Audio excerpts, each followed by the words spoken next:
আসসালামু আলাইকুম ভিউয়ার্স, আশা করি আপনারা সকলেই ভালো আছেন। আজকে আমি আপনাদের সামনে একটা মাইক্রোসফট ওয়ার্ডের নতুন ভিডিও নিয়ে এসেছি। তো ভিউয়ার্স, আজকে আমি আপনাদেরকে এই ভিডিওতে দেখাবো কিভাবে আমরা মাইক্রোসফট ওয়ার্ডের ডকুমেন্টে আমরা হেডার এবং ফোল্ডার অ্যাড করতে পারি, এডিট করতে পারি এবং হেডার ফোল্ডার আমরা প্রয়োজনে মুছে ফেলতে পারি বা রিমুভ করে দিতে পারি।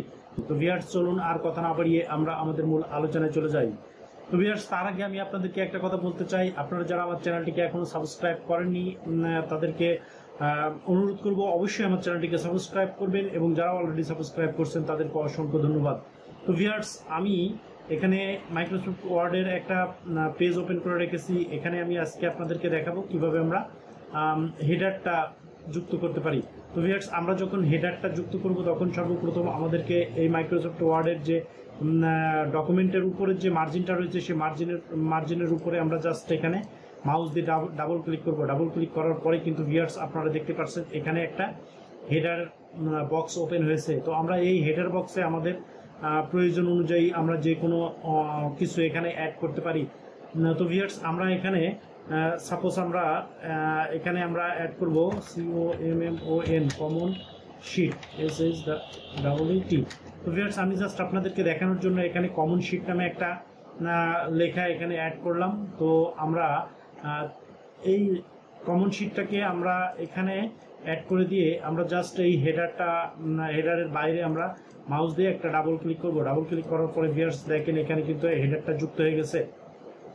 তো একইভাবে আমরা যখন একটা পেজে হেডারটা যুক্ত করলাম তখন কিন্তু আমাদের প্রত্যেকটা পেজেই কিন্তু উপরের দিকে এই হেডারটা আমাদের যুক্ত হয়ে গিয়েছে। তো আমরা এইভাবে হেডারকে যুক্ত করতে পারি।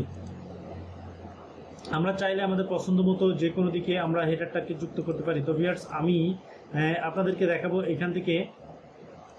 তো ভিউয়ার্স, আমরা হেডার যুক্ত করার জন্য আমরা ইনসার্টে ক্লিক করব। জাস্ট ইনসার্টে ক্লিক করার পরে আমরা বাম দিকে এদিকে ডান দিকে আসলে, তো ভিউয়ার্স আমরা এখানে জাস্ট যে মেনু বার রয়েছে মেনু বারে আমরা ইনসার্টে ক্লিক করব। ইনসার্টে ক্লিক করার পরে আমরা ডান দিকে আমরা হেডার নামে একটা অপশন পাবো। হেডারের যে ডাউন বাটন রয়েছে এদিকে ডাউন বাটনে ক্লিক করলে কিন্তু আমরা এখানে অনেক ধরনের হেডারের বক্স পেয়ে যাবো। তো আমরা চাইলে যে কোনোটা সিলেক্ট করে আমরা যে কোনোভাবে যে কোনো ডিজাইনে আমরা হেডারটাকে অ্যাড করতে পারি। তো ভিউয়ার্স, আমি এখানে এই হেডারটাকে যুক্ত করার জন্য আমি যে কোনো একটা আইটেম বা যে কোনো একটা নমুনাকে আমি এখানে সিলেক্ট করে নিব।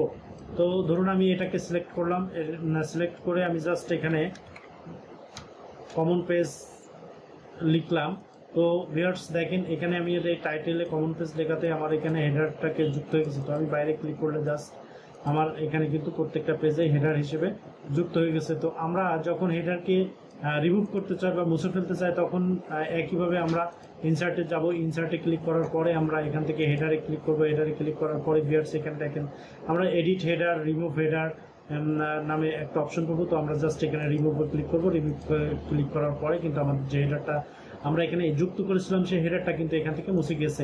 তো আমরা একইভাবে হেডারকে যুক্ত করতে পারি এবং রিমুভ করতে পারি। তো আমরা যেভাবে হেডারকে যুক্ত করেছি ঠিক একইভাবে আমরা ফুডারকেও যুক্ত করতে পারি। তো ফুডারকে যুক্ত করার জন্য আমরা এখানে জাস্ট একটা পেজের নিচেই চলে যাব। নিচেই যে ফাঁকা মার্জিনটা রয়েছে জাস্ট এই মার্জিনের এখানে ক্লিক করব। মার্জিনে ক্লিক করার পরেই কিন্তু আমাদের এখানে একটা ফুডার বক্স ওপেন হয়ে যাবে। তো এই ফুডার বক্সের মধ্যে আমরা লিখে দিতে পারি যে DOWN ডাউন পেজ। তো আমরা এখানে ফুডার নামে এখানে ডাউন পেজ অ্যাড করে দিলাম। তো ডাউন পেজ অ্যাড করে দেওয়ার পরে কিন্তু ভিউয়ার্স দেখেন আমার এখানে যতগুলো পেজ আছে সব পেজগুলোতেই কিন্তু এই যে দেখেন ডাউন পেজ নামে অপশন দেখাচ্ছে। তো আমরা এইভাবে হেডার এবং ফুডারকে অ্যাড করতে পারি এবং রিমুভ করতে পারি। তো ভিউয়ার্স, আমরা যদি ফুডারকে আমরা রিমুভ করতে চাই সেক্ষেত্রেও কিন্তু আমাদেরকে জাস্ট ইনসার্টে ক্লিক করতে হবে। ইনসার্টে ক্লিক করে আমরা এখানে ফুডার অপশনে ক্লিক করব। ফুডার অপশনে ক্লিক করার পরে আমরা এখানে রিমুভ ফুডার পাবো। তো রিমুভ ফুডারে ক্লিক করলেই আমরা ফুডারকে আমরা রিমুভ করে ফেলতে পারবো।